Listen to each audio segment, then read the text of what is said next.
كأس افريقيا 2025 بعد 35 عام المسابقه الاغلى في قاره السمراء رجعت للمره الثانيه فقط للمغرب، وحيت بزاف فينا ما شافوش الكاس ديال 1988 من المغرب نظم المسابقه وتكلاسها هو الرابع وسط الجمهور الكازاوي. السؤال كيطرح نفسه، واش المنتخب يقدر يخلي الكاس عنده هذه المره، ولا العمالقه ديال افريقيا عندهم راي اخر؟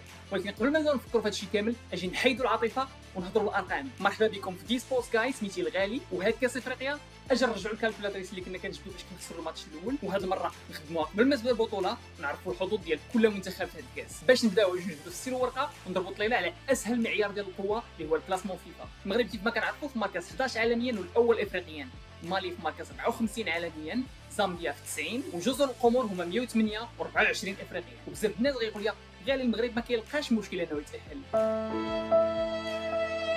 دونك خلونا من هاد الهضره اجي نشوفوا كيفاش المنتخبات الربعه تكاليفاو ونقارنوا الارقام ديالهم. اللي خصنا نعرفوا هو ان المنتخبات الربعه تكلاساو هما الاولين في التصفيات ديالهم، وزامبيا هي الوحيده بيناتهم اللي خسرات ماتش في الكاليف. دونك الفراقي الربعه كيعرفوا يتفاداو الخساره، الشيء اللي باين من خلال الرادار، ولكن الاستراتيجيات اللي ربحوا بهم هاد الفراقي ماشي كاملين بحال بحال. المغرب هما اللي ربحوا شادين الكره، زامبيا شدات الكره كونتر الفراقي اللي ضعف منها ولعبوا التحفظ كونتر كوت ديفوار اللي هي حامله اللقب، في حين ان كوموروس كيف ما كيبان في الرادار طلقات الكره للخصم ولعبت باش تربح، او كما كنقولوا في المغرب لعبه موته. وهذه الملاحظه ماشي غير بازي سور لا بوزيسيون، نقدروا نشوفوها بشكل اوضح في التيغ باغ ماتش، اكسبكتد جولز، وحتى المعدل التهديفي. اللي كنلاحظوا عاوتاني هو انه واخا مالي كتيري اكثر من المغرب، الاكسبكتد جولز ديالهم قل من المغرب، وهذا الشيء حيت منتخب مالي كيعتمد على التير من خارج الكاري وعلى الكثره وماشي على البريسيزيون. ولكن ما نساوش ان الكره ماشي غير هجوم، وهذا الفرق مادام ربحوا واخا ما كيماركيوش والا عندهم دفاع قوي، وهذا الشيء اللي المنتخب المغربي كيعاني منه بزاف هاد الفرق بحال هادو. بلا ما نفكركم بجوج زيرو ديال لافريك دو سود، مصر وكهرباء، ولا حتى البنين في 2019. واخا الرادار كيبين لي مالي والمغرب حسن دفاعيا، لاحظوا ان الفرق بربعه عندهم معدل استقبال اللي اقل من بيت باغ ماتش. بحديث على هذا الشيء اجي نشوفوا كيفاش الفرق بربعه كيلعبوا ضد بعضياتهم. المغرب ومالي ما لعبوش بعضياتهم بزاف مؤخرا، ولكن بعد 10 سنين الاخرى المغرب ما خسرش ضدهم. الناس اللي كبار شويه غيعقلوا على مالي وكانوتي وان مالي ماشي سهله. اللي نقدروا نقولوا هو ان السوغ بابي هذا هو اصعب ماتش بالنسبه للمنتخبات الجوج. ماشي غير هذا الشيء، كنلاحظوا ايضا ان المغرب ومالي عندهم نتائج مزيانين كونتر لي دوزيك الاخرين. اللي كنشوفوا اخر هو انه واخا زامبيا متفوق على كوموروس،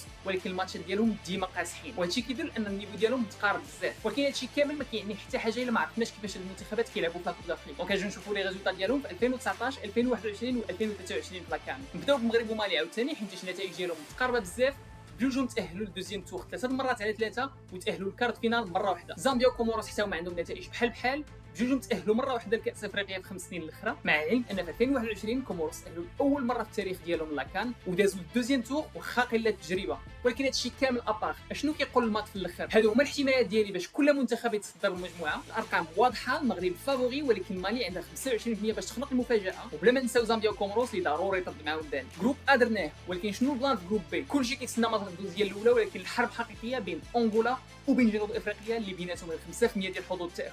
واحد فيهم غيدوز هو الثاني والاخر غيتسنى حظوظ التاهل ديالو كاحسن ثالث. والفيديو الجاي غنوريكم شكون فيهم اللي في خطر. السلام عليكم، كان معكم دي سبورتس جاي، وما تنساوش الكره في التيران والحساب عندي.